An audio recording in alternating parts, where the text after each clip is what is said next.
हाँ भाई बच्चों, तो कैसे हैं आप लोग? बिल्कुल बढ़िया, फर्स्ट क्लास, टनाटन। आयुष नींद में तो नहीं है? तो नींद से जागना है। तो चलो बेटा, आज का अपना नया टॉपिक स्टार्ट करते हैं। तो लास्ट क्लास में हमने रिफ्लेक्शन ऑफ लाइट पढ़ा था। क्या पढ़ा था बेटा? रिफ्लेक्शन ऑफ लाइट, जिसमें मैंने आपको लॉज ऑफ रिफ्लेक्शन बताए थे बेटा। लॉज ऑफ रिफ्लेक्शन के बाद मैंने आप लोगों को स्फेरिकल मिरर्स के बारे में बताया था, जिसमें हमने कनकेव मिरर पढ़ा, कन्वेक्स मिरर पढ़ा था, और कनकेव एंड कॉन्वेक्स मिरर से जो इमेजेस बनती हैं उनके बारे में मैंने आपको अच्छे से करवा दिया था। तो वहां तक कोई डाउट है बेटा किसी बच्चे को? लास्ट क्लास में जो टॉपिक हुआ, कोई डाउट है?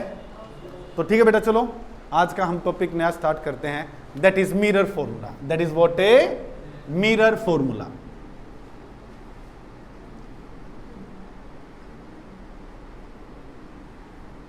ये मिरर फॉर्मूला है क्या चीज? मिरर फॉर्मूला है क्या चीज? बहुत ध्यान से समझना बेटा। चलो मैं एक कनकेव मिरर का एग्जांपल लेके आपको समझाता हूं। किसका एग्जांपल लेके समझाता हूं?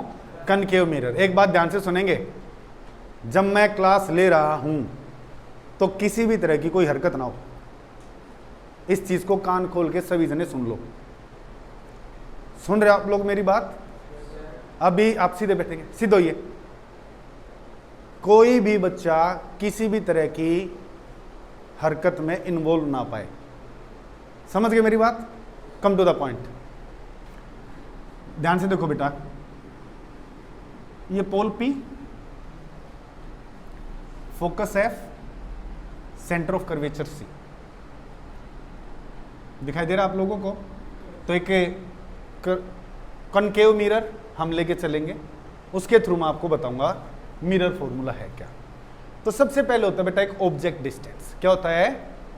मतलब मिरर के सामने ऑब्जेक्ट रखा हुआ है, तो इस पोल से उस ऑब्जेक्ट के बीच का जो डिस्टेंस है वही कहलाएगा ऑब्जेक्ट डिस्टेंस। और इसको हम दिखाएंगे स्मॉल यू से। इसको हम दिखाएंगे किससे? स्मॉल यू से। समझे मेरी बात?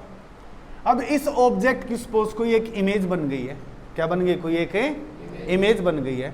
तो इस इमेज से, ध्यान यहां पे, वहां और इधर उधर नहीं, यहां। तो इस इमेज से पोल तक के बीच का जो डिस्टेंस है बेटा, that is V। V is image distance, U is object distance. तो V क्या कहलाएगा?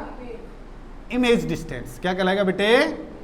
तो बेटा ये फोकस और पोल जो है, इसके बीच का जो डिस्टेंस है that is focal length F। That is what A focal length F। तीनों चीजें समझ आ गए या नहीं आया है? Object distance U, image distance V, focal length F। समझे बेटे?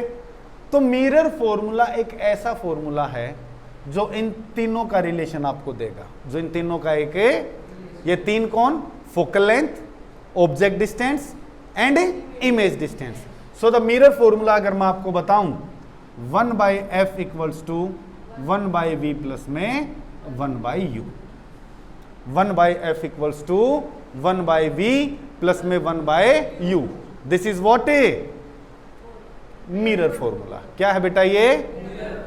f is focal length, v is image distance, u is object distance. u is what A? Confirm है या नहीं कंफर्म है? 100%। एक नेक्स्ट चीज और बताता हूं मैं आपको बेटा, जिसे बोलते हैं लीनियर मैग्निफिकेशन।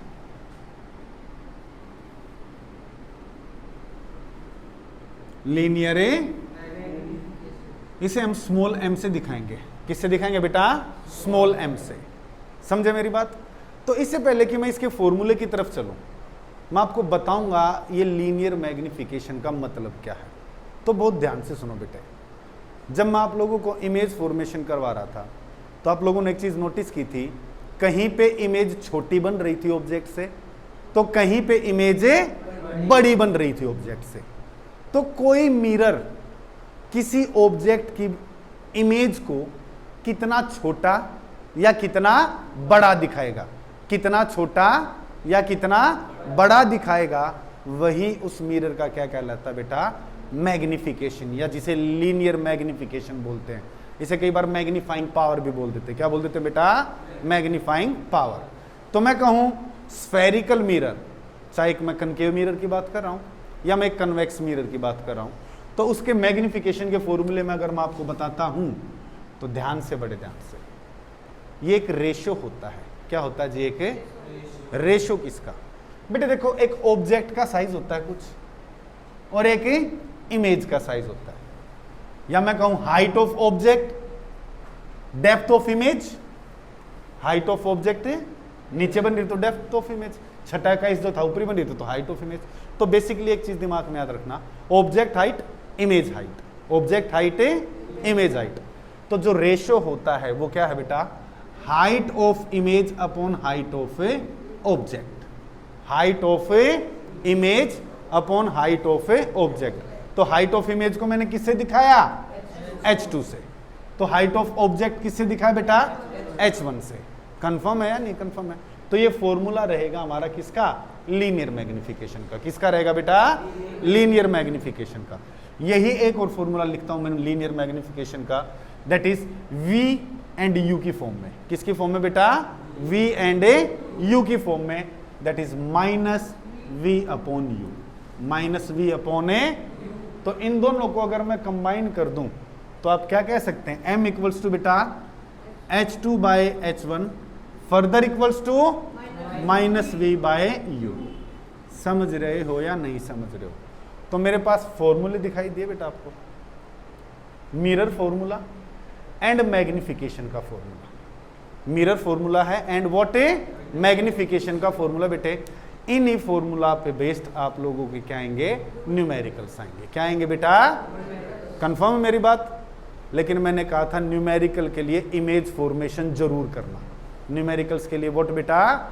इमेज फॉर्मेशन जरूर करना है। बट न्यूमेरिकल समझो ना, बाद में एक साथ लेंगे। न्यूमेरिकल्स जो हम बाद में एक साथ लेंगे, एक कंप्लीट क्लास न्यूमेरिकल की रखूंगा आप लोगों की।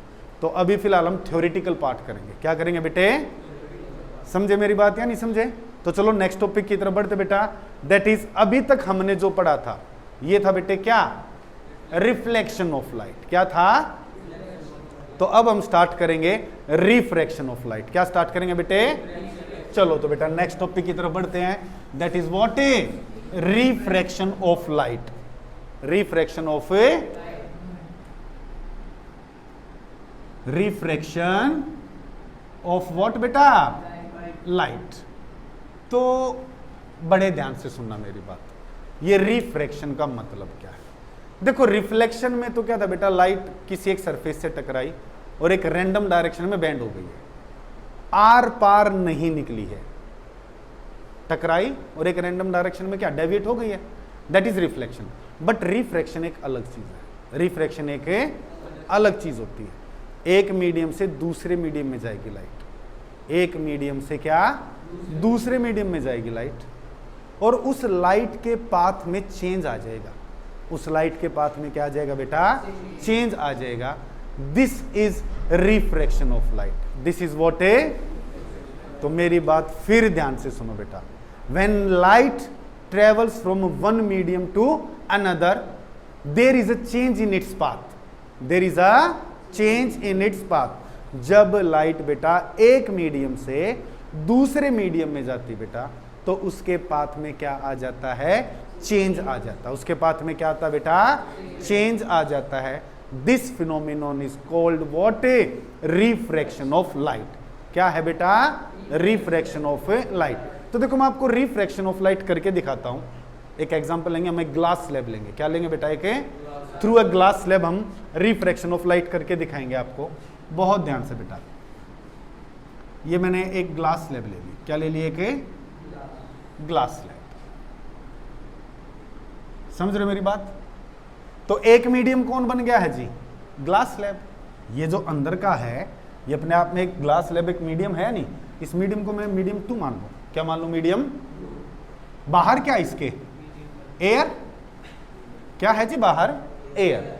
तो एयर को मैंने मान लिया क्या? मीडियम 1। एयर को मान लिया मैंने क्या? मीडियम 1। मान लीजिए किसी ऑब्जेक्ट से रे ऑफ लाइट निकल के आ रही है। क्या निकल के आ रही है बेटा?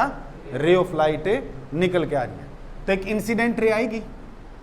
क्या आएगी बेटा? एक बहुत ध्यान से, कोई चीज समझ नहीं है तो पूछ लेना मेरे से, उसी टाइम हाथ उठा लेना और पूछना सर ये चीज मेरे को समझ नहीं आई है। ओके बेटा, तो हम एक नॉर्मल ड्रॉ कर दें, क्या कर दे जी, एक नॉर्मल ड्रॉ कर दी मैंने, ठीक है जी। ये लीजिए जी, ये आ गई यहाँ पे, यहाँ फिर एक और नॉर्मल मैं कर रहा हूँ, और ये लीजिए ऐसे चली गई जी। ये इंसिडेंट रे है, क्या है ये जी, इंसिडेंट रे। ये नॉर्मल, ये जो निकल के आई रिफ्रैक्टेड रे, क्या आ गई बेटा, रिफ्रैक्टेड रे। और ये जो निकल के गई है finally, that is emergent ray.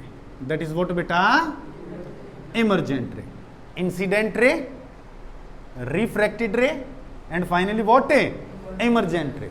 अब एक चीज बहुत ध्यान से, नॉर्मल के साथ इंसिडेंट रे एक एंगल बनाएगी, that is angle of incidence I, angle of incidence से। तो यहां रिफ्रैक्शन हुआ है, that is angle of refraction, that is angle of लेकिन यहां अगेन दोबारा फिर एक रिफ्रैक्शन हुआ है, इसे भी मैं आर मानूंगा, बिकॉज ये दोनों लाइन आप देख पा रहे हो क्या है, पैरेलल है, दो नॉर्मल जो मैंने बताई क्या है, पैरेलल है, और ऐसे की रे निकल के गई है, दिखाई दे रहा है ना, ऐसे एक रे।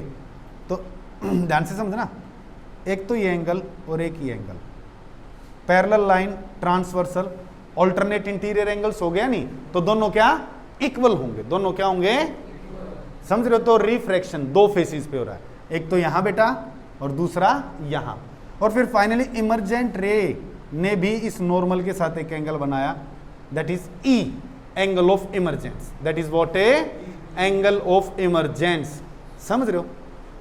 मान लीजिए अगर ये ग्लास स्लैब नहीं होती, मान लीजिए अगर ये क्या ग्लास स्लैब नहीं होती, तो ये जो इंसिडेंट रे आ रही थी देखना, कुछ ऐसे सीधी निकल जाती है, नहीं निकल जाती, निकल जाती है नहीं निकल जाती। ध्यान से सुनना मेरी बात बेटे, अगर ये ग्लास स्लैब नहीं होती तो ये रे सीधी की सीधी यूं की यूं निकल जाती। एक्चुअल रास्ता इसका ये होना था या नहीं होना था, एक्चुअल रास्ता कौन सा होना था बेटा, ये वाला होना था, लेकिन गई कहां से, वो इस रास्ते से। दिखाई दे रहा है चेंज, दिखाई दिया आप लोगों को, ये चेंज दिखाई दे रहा है नहीं दिखाई दे रहा है, इसे बोलते D, that is lateral displacement. क्या बोलते बेटा, लेटरल डिस्प्लेसमेंट। तो मैंने रिफ्रैक्शन की डेफिनेशन अभी बेटे आप लोगों को क्या बताई थी, कि जब कभी भी लाइट एक मीडियम से दूसरे मीडियम में जाएगी तो उसके पाथ में क्या आएगा, चेंज आएगा। जब कभी भी लाइट, मुकुल ध्यान से सुनेंगे मेरी बात, जब कभी भी लाइट एक मीडियम से दूसरे मीडियम में जाएगी तो उसके पाथ में क्या आएगा जी, चेंज। बहुत ध्यान से, एयर से जब लाइट ग्लास में एंटर कर रही थी तो क्या इस तरफ मुड़ गई है, दैट इज मैं कहूं टुवार्ड्स द नॉर्मल, क्या जी, टुवार्ड्स द नॉर्मल। और जब ग्लास से एयर में गई, क्या अवे फ्रॉम द नॉर्मल हो गई या नहीं हो गई है। एयर से ग्लास में आई तो लाइट जो है किस तरफ बेंड हुई है जी, टुवार्ड्स द नॉर्मल। और ग्लास से दोबारा फिर एयर में गई तो लाइट किस तरफ बेंड हो गई है, अवे फ्रॉम द नॉर्मल। तो एक मीडियम से दूसरे मीडियम में, एक मीडियम से दूसरे मीडियम में जब भी लाइट जा रही है उसके पाथ में क्या आ रहा है बेटा, चेंज आ रहा है, उसके पाथ में क्या आ रहा है। और ये change in path when light travels from one medium to another is what, a refraction of light. What बेटा जी, समझ आई बात या नहीं आई। तो अब आप लोग शायद मेरे से पूछ सकते हो कि सर जब लाइट एक मीडियम से दूसरे मीडियम में जा रही है, जब लाइट एक मीडियम से दूसरे मीडियम में जा रही है तो उसके पाथ में चेंज हुआ क्यों है, उसके पाथ में चेंज हुआ क्यों है। तो इसका एक सिंपल सा आंसर बताता हूं बेटा, बहुत ध्यान से देखो। हमारा जो एटमॉस्फेयर है बेटा, मैं एटमॉस्फेयर की बात करूं या कोई भी डिफरेंट मीडियम की मैं बात करता हूं, हर किसी की डेंसिटी अलग अलग होती है।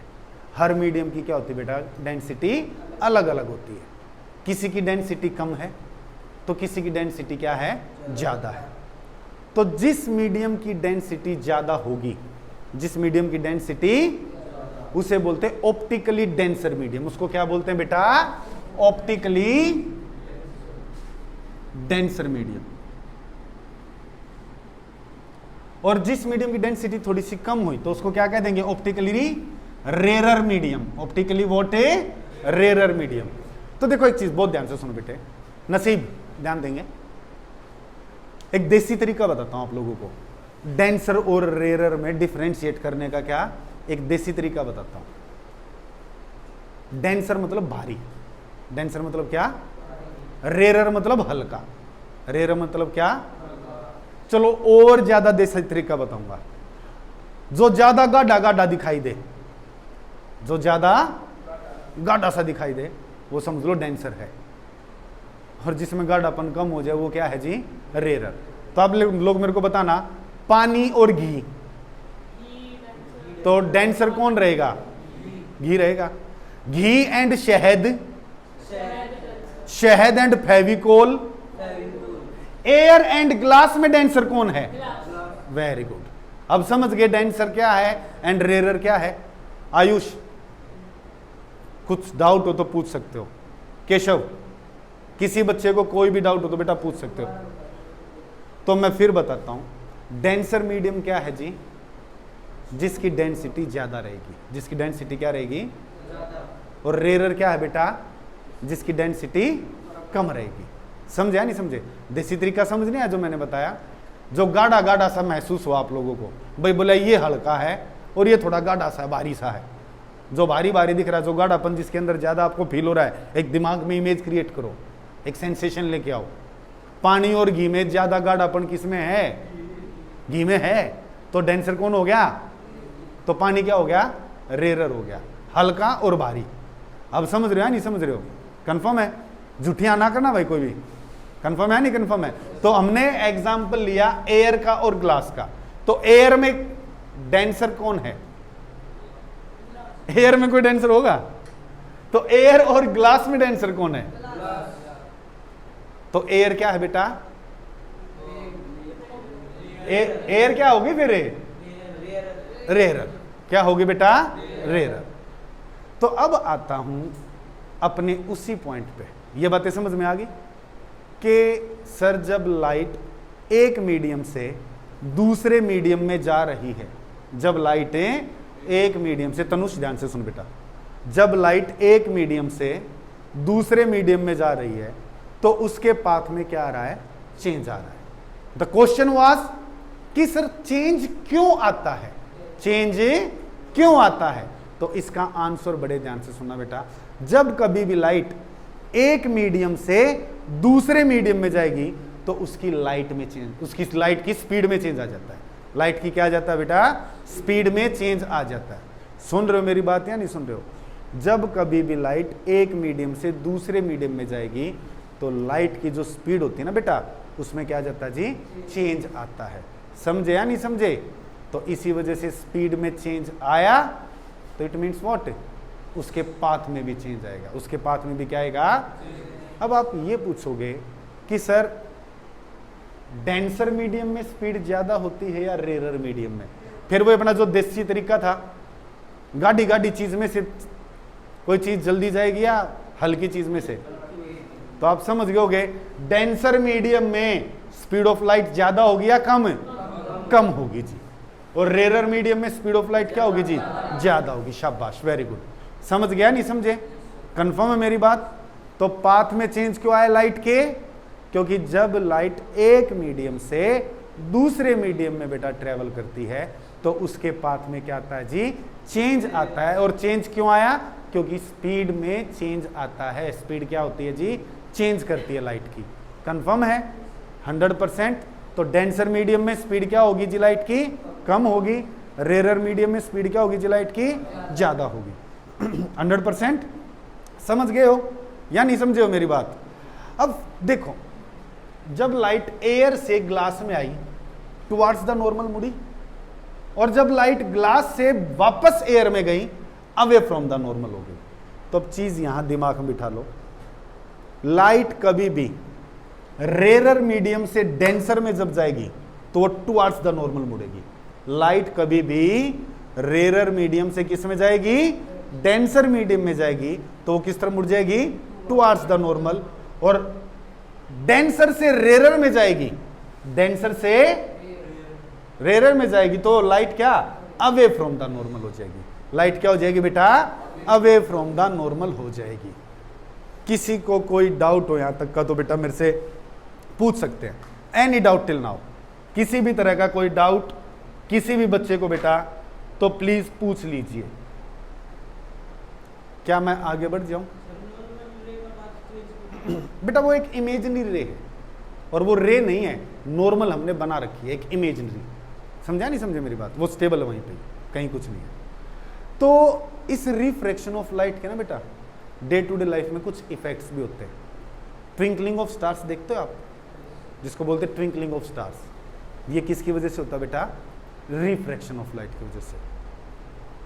किसकी वजह से होता है बेटा, रिफ्रैक्शन ऑफ लाइट। आप लोग कभी स्विमिंग पूल में नहाने गए होंगे या होदी में नहाने गए होंगे, खेत में होदी बना लेते हैं ना, गर्मी का मौसम है, आराम से, नींद नहीं आनी चाहिए भाई किसी को रे, नहीं तो मैं फिर थोड़ी देर बाहर खड़ा करूंगा, ध्यान रखना, सारी नींद गायब हो जाएगी।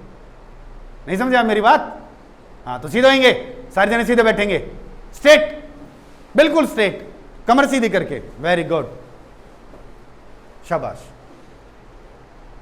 कभी आप स्विमिंग पूल में अगर नहाने गए हैं तो वहां एक वार्निंग बोर्ड लगा रखा होता है कि भाई जितनी डेप्थ इसकी दिखाई दे रही है स्विमिंग पूल की, वो एक्चुअल डेप्थ नहीं है। आपने देखा होगा स्विमिंग पूल में, देखने से ऐसा लग रहा होगा कि बस यहां तक ही पानी होगा, और जैसे ही आप स्विमिंग पूल में उतरे वो भीतर वो सिर से ऊपर गया पानी, कहाँ गया, सिर से ऊपर गया। इट मीन्स व्हाट है, ये भी रिफ्रैक्शन ऑफ लाइट की वजह से होता है। ये भी किसकी वजह से होता है बेटा, रिफ्रैक्शन ऑफ लाइट। ये चीज तो आप घर पे भी देख सकते हो, एक ग्लास लेना, पानी से भर लेना, उसमें कॉइन डाल देना, क्या डाल देना उसके अंदर, एक तो कॉइन आप देखोगे ना, आपको ऐसा लगेगा कि ऊपर है थोड़ा सा, एक्चुअल में कॉइन यहाँ है लेकिन आपको थोड़ा सा ऊपर दिखाई देगा। ये भी किस वजह से हो रहा बेटा, रिफ्रैक्शन ऑफ लाइट की वजह से हो रहा। किसकी वजह से हो रहा बेटा, रिफ्रैक्शन ऑफ लाइट। तो ये कुछ डे टू डे लाइफ में मैंने एक दो एग्जांपल दिया आप लोगों को रिफ्रैक्शन ऑफ लाइट के, अदरवाइज बहुत सारे फिनोमिनन होते हैं, वो हम डिस्कस नहीं करेंगे। तो अभी तक मैंने जो भी करवाया है इसमें कोई भी डाउट हो तो आप लोग मेरे से पूछ सकते हैं। अभी तक कुछ भी जहां तक मैंने करवाया है कोई भी डाउट हो तो आप लोग मेरे से क्या पूछ सकते हो। समझ रहे हो या नहीं समझ रहे हो मेरी बात? कंफर्म है? तो नेक्स्ट टॉपिक पे बढ़ जाएंगे हम अपने। चलो जी नेक्स्ट टॉपिक पे बढ़ते हैं। तो बेटे जैसे कि हमने लॉज ऑफ रिफ्लेक्शन किए थे क्या, तो आज मैं आप लोगों को लॉज ऑफ रिफ्रैक्शन करवाऊंगा। लॉज ऑफ रिफ्रैक्शन, बहुत ध्यान से, लॉज ऑफ रिफ्रैक्शन। तो इसके अंदर भी दो लॉ हैं। इसके अंदर कितने लॉ हैं बेटा? तो फर्स्ट लॉ सुनेंगे बहुत ध्यान से, the incident ray, the refracted ray and the normal at the point of incidence all lie in the same plane.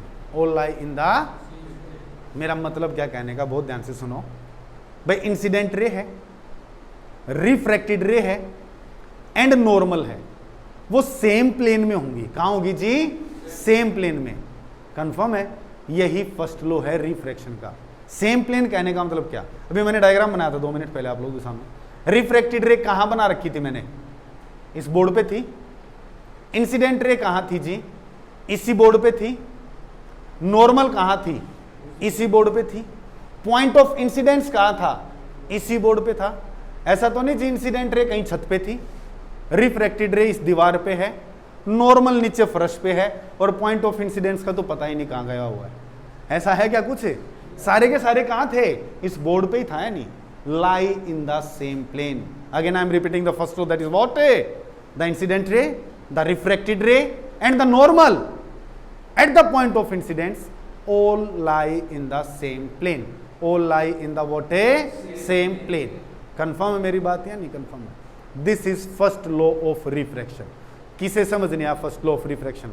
कौन कह रहा है सर एक बार और बता दीजिए क्या है? एनीबडी? अच्छा दोनों बच्चे बड़े ध्यान से सुनो, फिर बता रहा हूं बेटा, हल्का सा ध्यान से देखो। ये इंसिडेंट रे है, ये नॉर्मल है और ये रिफ्रैक्टेड रे है, और ये क्या है जी, रिफ्रैक्टेड रे है। This is point of incidence. Incident ray, refracted ray, normal at the point of incidence all lie in the same plane, all lie in the what a same plane. This is what a first law of refraction. Keshav समझ गए बेटा? नसीब समझ गए हो? Plane का मतलब हवाई जहाज नहीं है भाई, कोई ये तो नहीं बोले जी all lie in the same plane, बोले incident ray, refracted ray, normal और वो छोटा सा पॉइंट ऑफ इंसिडेंस एक ही प्लेन में बैठे हैं, बोले बोले आज भाई चलो घूम के आते हैं। हाँ, जहाँ भी आप जाना चाहो, यूएसए जा रहे हो, रशिया जा रहे हो, एज यू विश, तो सेम प्लेन मतलब पता चल गया क्या है? आयुष बेटे समझ आया या नहीं आया? देखो भाई सुस्त नहीं रहना क्लास में, आप सुस्त तो नहीं है ना? सुस्त हैं, कंफर्म, एक्टिव, ठीक है? अरे ओजस बड़ा स्माइल कर रहा है तू, वाह वेरी गुड गुड। ये तेरा हाथ कहाँ भाई? हाथ इधर कर, हंसता बहुत है तू।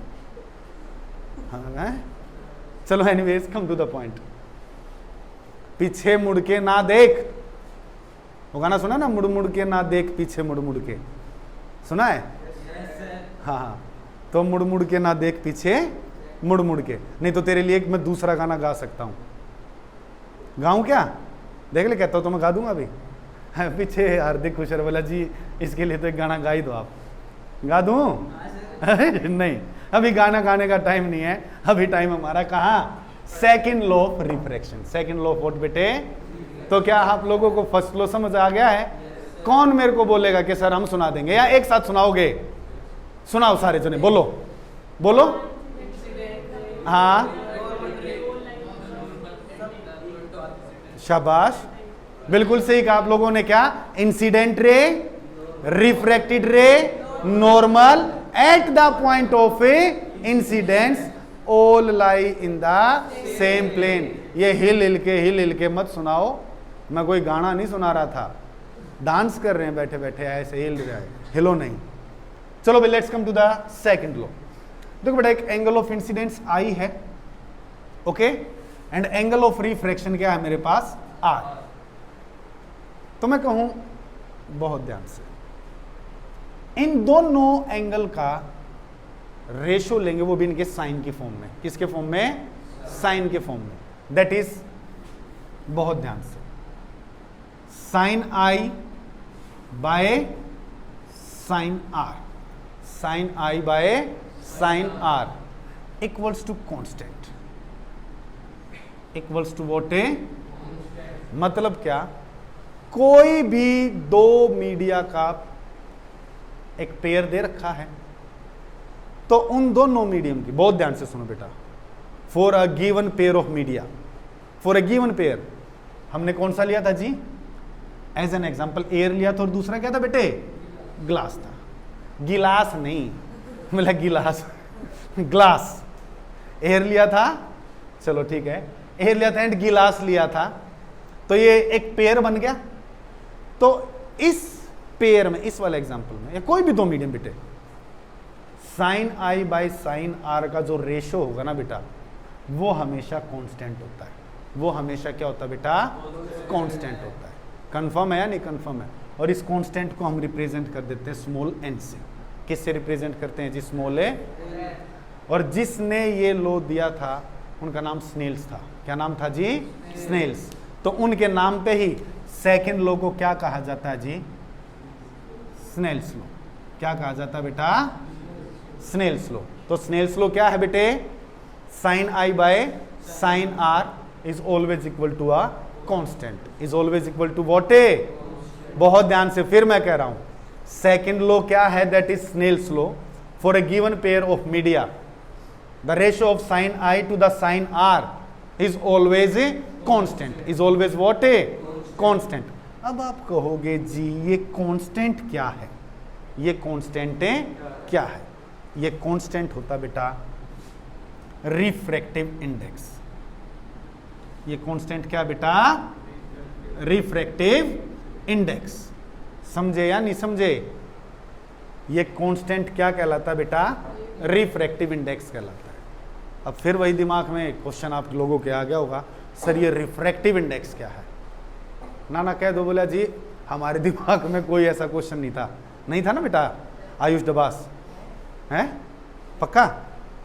चलो मैं क्वेश्चन क्रिएट कर देता हूं। सर आपने कहा कि कांस्टेंट जो वो रिफ्रैक्टिव इंडेक्स है। अब ये रिफ्रैक्टिव इंडेक्स क्या होता है? अब ये रिफ्रैक्टिव इंडेक्स क्या है? देखो एक बेसिकली चीज मैं बताऊं, आप लोगों ने एक चीज देखी जो मैं भी पहले करवा के आया था कि लाइट एक मीडियम से दूसरे मीडियम में जा रही है तो बैंड हो रही थी।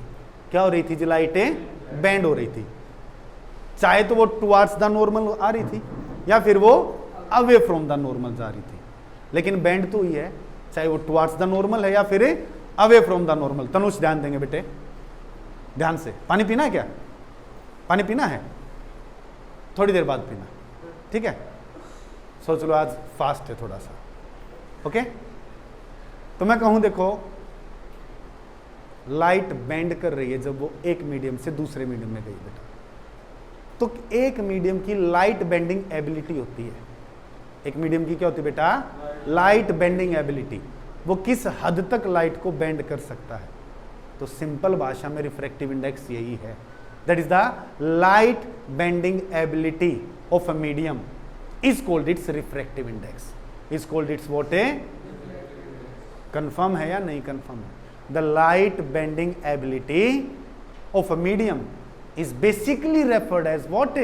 Its refractive index. It's a confirm है या नहीं कंफर्म है? रिफ्रैक्टिव मैंने बोला, रिफ्लेक्टिव नहीं बेटे, रिफ्रैक्टिव इंडेक्स। समझ गया नहीं समझे? तो जी कोई फॉर्मूला भी है क्या इस रिफ्रैक्टिव इंडेक्स का? हाँ जी बिल्कुल फॉर्मूला है। तो मैं आप लोगों को अभी इसका रिफ्रैक्टिव इंडेक्स का फॉर्मूला लिखवाऊंगा, बड़े ध्यान से देखना बेटे। और रिफ्रैक्टिव इंडेक्स का फॉर्मूला स्पीड ऑफ लाइट की फॉर्म में। किसकी फॉर्म में बेटा? स्पीड ऑफ लाइट की फॉर्म में देखेंगे।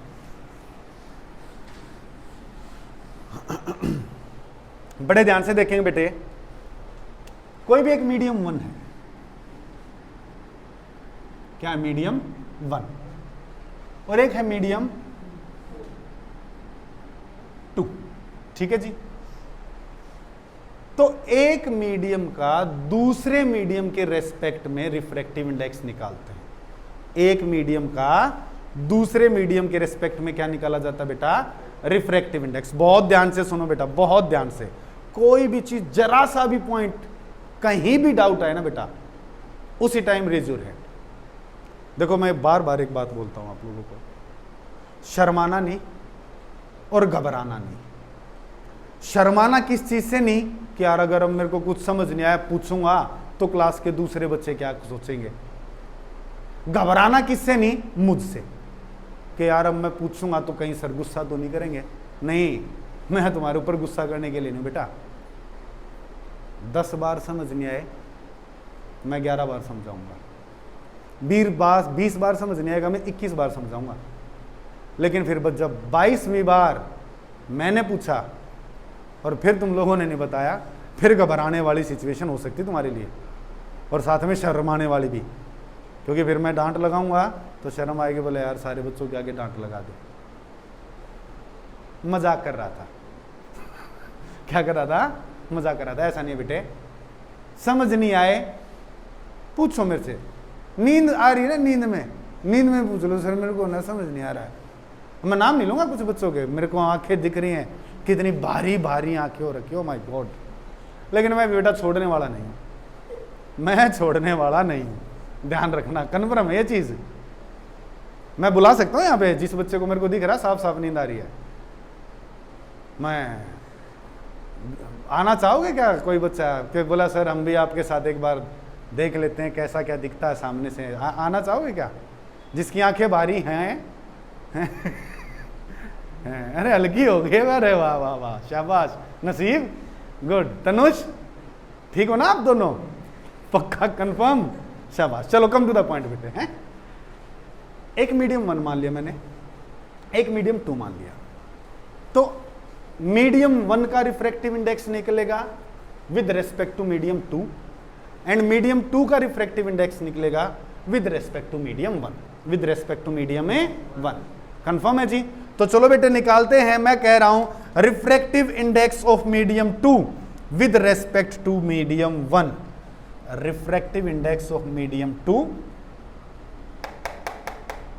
With respect to medium 1। Refractive index of medium 2 with respect to medium 1। बहुत ध्यान से समझेंगे बेटा।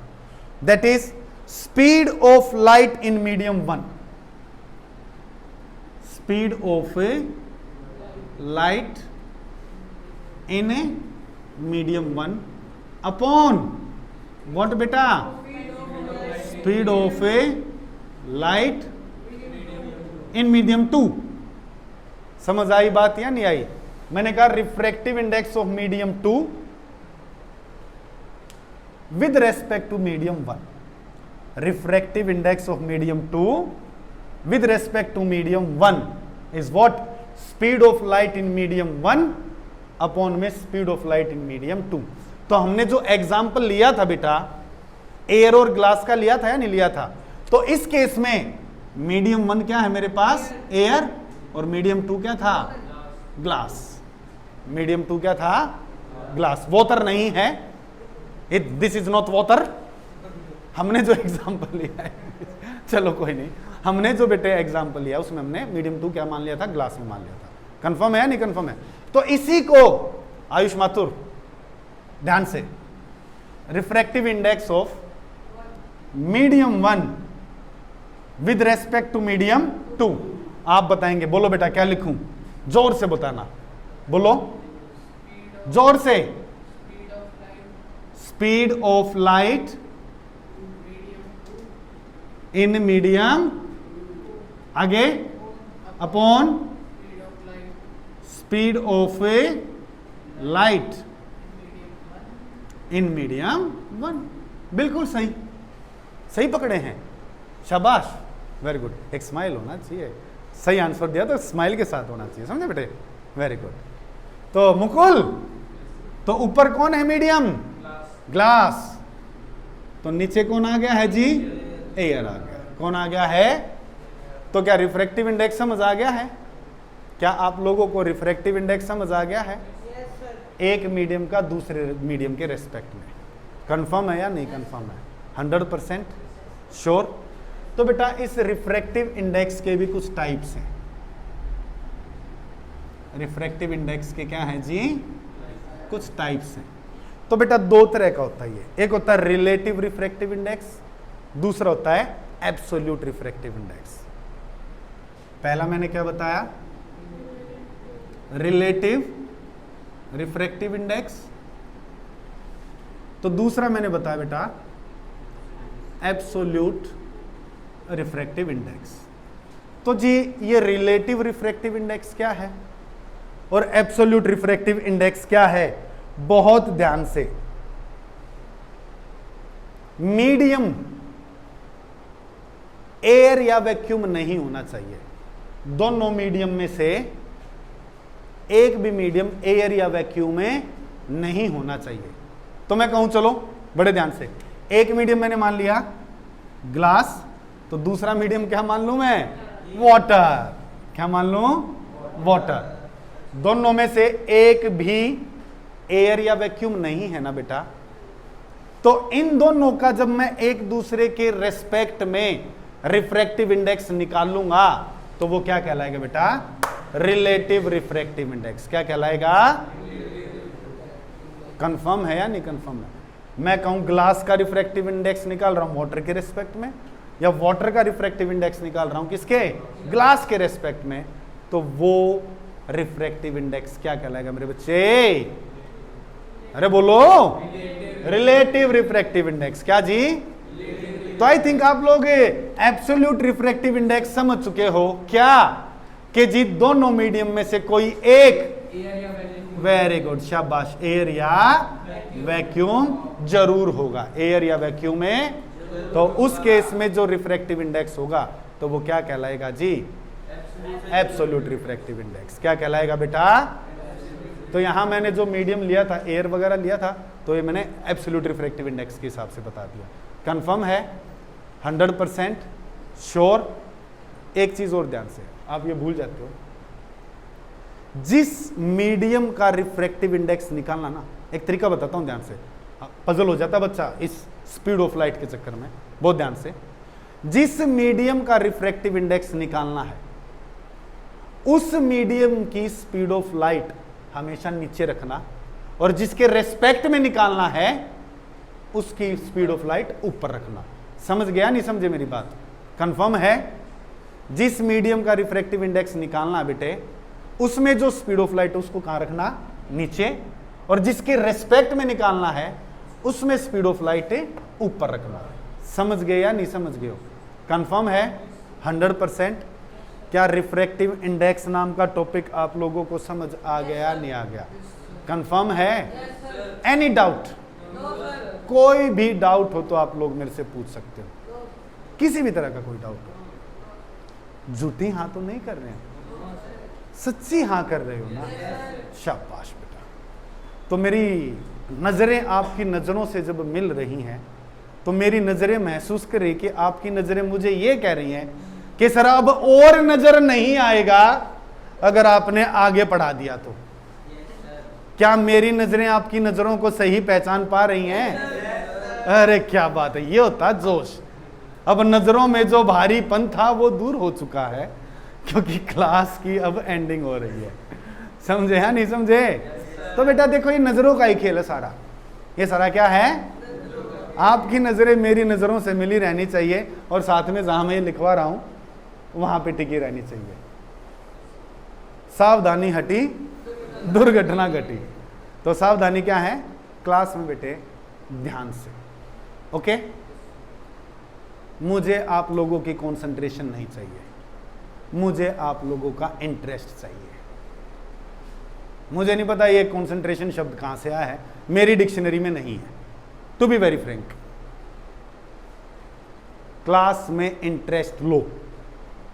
क्लास में क्या लो? इंटरेस्ट लो बेटा। आप लोग गाने सुनते हो उनमें इंटरेस्ट लेते हो, मूवीज देखते हो उनमें इंटरेस्ट लेते हो, आप अपना कोई गेम खेलते हो उसमें इंटरेस्ट लेते हो, और आपके दिमाग में वो छप चुका होता है बेटा। तो ये तो पढ़ाई है छोटी मोटी सी, एक बार इसमें और इंटरेस्ट लेके देखो। मैं कह रहा हूं यूं चुटकियों में होगा बेटे। समझे या नहीं समझे मेरी बात बेटा? आप लोग कंफर्म है? तो सारा खेल किस चीज का है? इंटरेस्ट का। किसका है जी? इंटरेस्ट का। क्लास में इंटरेस्ट ले आ रहा बेटा। कंफर्म है या नहीं कंफर्म है? और इंटरेस्ट नहीं लोगे तो इंटरेस्ट क्रिएट करना मेरे को आता है, तो वो प्यार से करवा लेना, पहला ऑप्शन। और दूसरा ऑप्शन, ज्यादा प्यार से करवा लेना, रहेगा प्यारी, रहेगा प्यारी। समझे या नहीं समझे मेरी बात? कंफर्म है? सो एनीवेज बेटे, आई थिंक अच्छे से आप लोगों को आज का टॉपिक समझ आ गया है, कोई शायद दिक्कत नहीं है। और हाँ, जो हमेशा बोलता हूं क्या, leaders don't create followers, they always create more leaders. तो आप लोगों को क्या बनना बेटा? लीडर्स बनना है, ना कि फॉलोअर्स। और वीडियो को लाइक करना, शेयर करना बिल्कुल ना भूले, एंड सब्सक्राइब आवर चैनल। तो बेटा नेक्स्ट क्लास में मिलते हैं एक नेक्स्ट टॉपिक के साथ। So till then, bye bye and take care.